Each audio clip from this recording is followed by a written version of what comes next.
But, Mark, let's move on into our actual topics, and I'll actually preview them. I didn't do that because we got so excited about the Super Bowl and our podcast anniversary. But what we're talking about today on the podcast, first off, Nick Foles.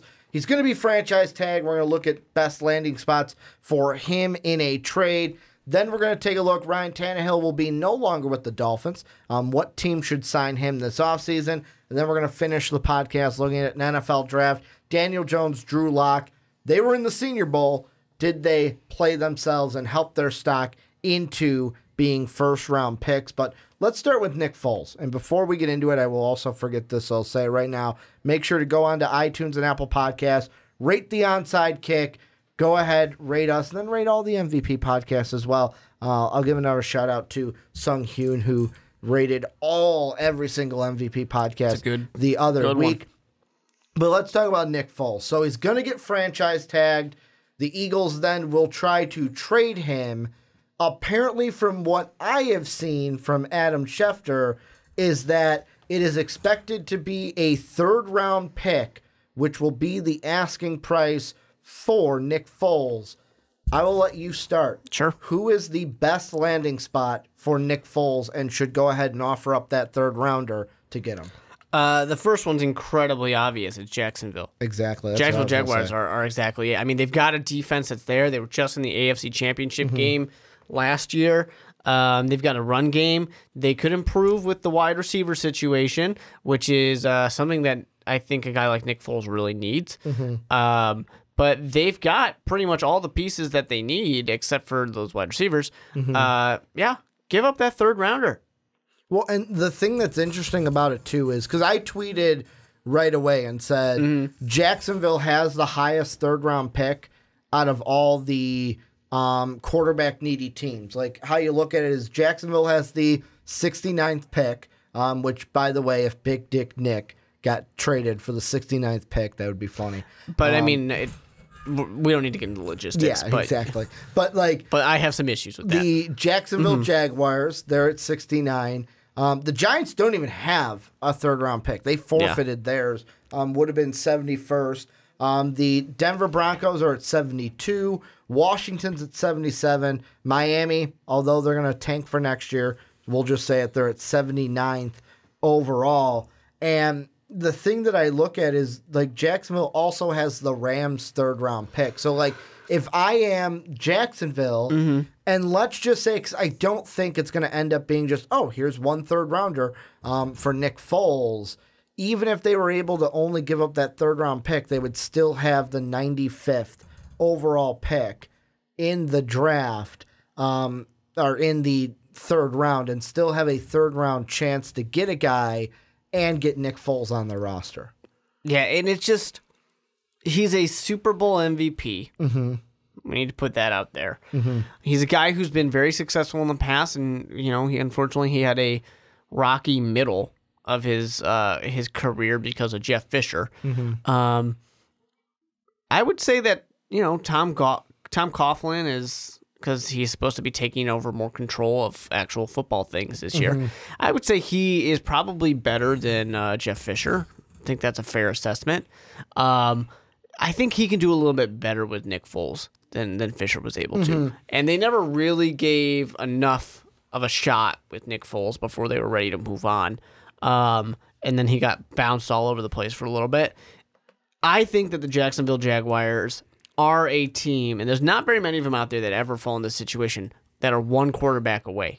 They're a quarterback away from being able to actually get back there, compete, get into a Super Bowl. Well, and it blows my mind because, like, you look 2 years ago, or 2 seasons now ago, and the Jaguars were literally one PI call away from beating the Patriots and playing the Eagles in the Super Bowl in Minnesota. And then just this past season of, like, and I don't want to say we kind of called it, but we kind of called it, where it was like, you know what? Blake Bortles is hot and he's cold. He's yes and he's no. He's in and out. I'm going to quote Katy Perry all day.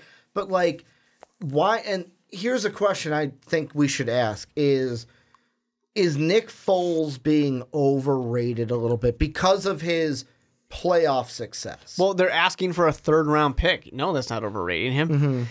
I think what they should have done, and I still stand by this, despite Carson Wentz getting injured, the Philadelphia Eagles should have traded him the day after the Super Bowl. Last year. Yeah. Which obviously you couldn't. But like they should have went out there and said, who wants him? First round pick. Mm-hmm. Because somebody would have paid for it. He was a Super Bowl MVP. He still is, but he just won a Super Bowl against Tom Brady and Bill Belichick. Mm-hmm. He was the hottest thing ever.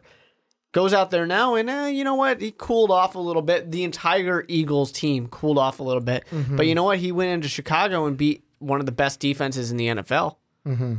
So that counts for something. So there's another team. And the reason why I'm going to bring up this team too is kind of like what you just said of, oh no, they're offering a third round, or they're asking for a third round pick. I think them asking for a third round pick is a little, to quote former President George W. Bush, a little strategery by them, where I don't think it's going to be a third round pick that gets Nick Foles. I think it'll be a second. And that's fine. And the thing that I see is some teams will throw out, oh, well, the Giants, they got the highest second. They could just go out there, offer a second rounder and get them. I'm saying not so fast. I'm saying the team that could step in and create a bidding war with Jacksonville is the Washington Redskins. And the reason why I say Washington might be a better landing spot than Jacksonville, and that might be crazy just because of, like, Jacksonville. I would say it is crazy, like, yes. Jacksonville has a defense in place. Mm-hmm. Another thing this past year that we didn't mention, their wide receivers were decimated with injuries this year. Mm-hmm. Like, Marquise Lee going down, like, there were, before the season, you were even saying, like, who's Blake Bortles going to throw to? Yeah. Because of all the injuries they had. But I look at Washington, and I go, okay, let's just look at their situation. Yep. Alex Smith probably isn't going to play next year. Yeah, he should be done. Or ever. The last picture we saw was the one I sent to the fantasy football group chat, wearing the brace around his leg when he was at the Wizards game. Colt McCoy's probably done next year, too, because he broke his leg also. And also he's Colt McCoy. He's not going to be your starting quarterback. But, like, I look at what Washington and Jay Gruden were with a veteran quarterback. Going into that Texan game, they were 6-3. They were not a bad football team. Yeah. Like, they were good when they had Alex Smith. And I know some people would say, yeah, but Ricky, look at the wins. Arizona, which was a cakewalk. Green Bay, which wasn't the same this year. Carolina was kind of down. Like, the Giants were kind of down. Tampa sucked. Really, the only tough win you could say was Dallas, but that was before Dallas even turned it on this year and got Amari Cooper. Their losses were Indy, which that was pre-roll Indy. That was like the one. That was their one out of their 5 early in the year. They lose to the Saints. They lose to the Falcons. So, like, you can have that debate of, like, yeah, they won the games that they should have, lost the ones that they really needed to win. But I look at it, and if I'm Washington, what are you going to do? They need a decision, because we're going to probably talk about them a little bit in the last topic with Daniel Jones and Drew Lock. Do you go and throw your hat into the rookie quarterback kind of battle, or do you say, hey, Nick Foles is a third-round pick? Really for us, because we don't have the same kind of leverage that Jacksonville has, because ours is the 77th pick, theirs is the 69th. Does Washington offer up the 46, create a bidding war with Jacksonville? Go ahead. Here's why that doesn't matter, and I'm going to ruin it right now. The Washington Redskins are in the NFC East. Okay. So are the Eagles. Eagles are not going to trade a Super Bowl MVP quarterback to their division rival. Well, and squashed. To me, there, it's done. Well, and to me, I look at it, and I don't think so, because the reason it's not going to. You don't trade a Super Bowl MVP to your division rival. That gets a GM fired. Well, here's the thing, though. If the Eagles thought Nick Foles was that special, they'd keep him over Carson Wentz. They do think he's special, but they have another quarterback that they think is specialer, who's younger. And that will, I'm not going to be so ignorant to say that's not going to play into it. And in the end, that could be a reason why the Redskins wouldn't be it. But let's say, and this is the Eagles, this is how everything may play out. Yeah. Let's say the Redskins want it. Like, I feel like if the price is there, like if the Redskins offer enough, the Eagles might say, well, hey, this package is way better than Jacksonville. Let's go ahead and give this package. But it would have to be maybe a package that the Eagles would think they are swindling the there's no Washington way you Redskins. trade a Super Bowl MVP to a division rival. But let's be completely honest, like Super Bowl MVP, like he's not like this wasn't the same Nick Foles this year. They were willing to pay him extra money to keep him around. He is a Super Bowl MVP. You do not trade a Super Bowl MVP to your division rival. I look at it and I go, that to me is almost irrelevant if you don't think that, like, if I'm the Eagles, it's not. It it's depends the on, optics of it. You can't do it. Let me ask you this then, because to me this was what the Eagles would have to answer. With Nick Foles on the Redskins, do they make the playoffs? With Nick Foles on the Redskins? Yes. Would he be good enough an entire regular season to go ahead and help that team make the playoffs? Because if not, trade him to the Redskins. What they were able to do with Alex Smith, I would say they could do the same thing with Nick Foles. I mean, and that's the reason, like, I wouldn't say the Redskins if I didn't think that he could help them get to the playoffs, because I would be like, why trade that pick? But, yeah. I mean, this year is another one where in that regular season, the games that he played, they only lost one game. But I do get what you're saying, like, and I didn't think about that, them being in the same division. Is there any other team? Like, Miami obviously isn't going to, because they've already said they're going to tank for Tua, and I feel like Nick Foles would win them too many games to get Tua Tagovailoa. But do the Giants offer it up? Do the Broncos No, I go wouldn't say after the him? Giants, but I think the Broncos could do it. There's still a big glaring hole issue for the Broncos in Case Keenum. For that. But I do think that Nick Foles could be a nice little piece, just a nice veteran quarterback for a defensive coach who probably is going to want just a consistent, not necessarily flashy offense, while he has a great defense out there. And I think that Nick Foles could do pretty well in Denver. The problem I have with Denver is it's going to always be, love you as a player, John, but do not like you as a GM. I just don't trust John Elway to make smart decisions. And a thing that I'm taking this from NFL.com that's interesting about the Broncos is what it says here is new Broncos coordinator Rich Scangarello.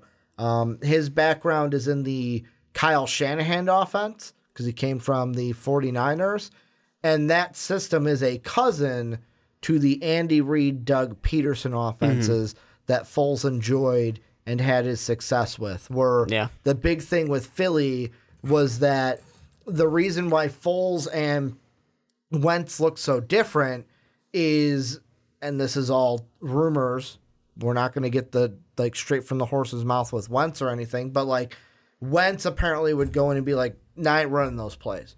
Whereas Foles would be like, no, man, I'll run. Like I'm the quarterback, you're the coach. Yeah, I'm going to run your plays. I'm going to run your system. And that's why he had success. So, like, I look at that and I'm like, the thing is with the Broncos, and kind of we'll ask this question like I did with the Redskins, if Jacksonville goes, oh, here's the 69th, would the Broncos feel confident going, well, we have to offer more. All right, we'll throw the 41st pick in there and give up their second to get Nick Foles. But you don't even necessarily have to do that. You could do a third and a fourth or something like that, or a third this year, a third next year. There's different things you can do with it to kind of get yourself more value. Which the thing is like a third and a fourth. The thing that, and this is why to me, we mentioned Jackson first, they're in the driver's seat. They have the out of all of them, except for maybe the Giants in some rounds, they have the advantage. They have the leverage. Assuming it's not a future pick. Yeah. Because you assume the Jacksonville Jaguars with Nick Foles next year will be better than the Denver Broncos with Nick Foles next year. Denver's offering us a third and a fourth. The Jaguars would go, all right, they're giving you the 107th on top of it. Here, we'll give you the 101. I mean, if it's anything in the future, the the Jacksonville Jaguars with Nick Foles, that's a potential Super Bowl team. Denver Broncos are potentially still the third worst. Because that's a tough division. Yeah, third worst in their division. That's going to be tough. Chiefs, Chargers, right in front.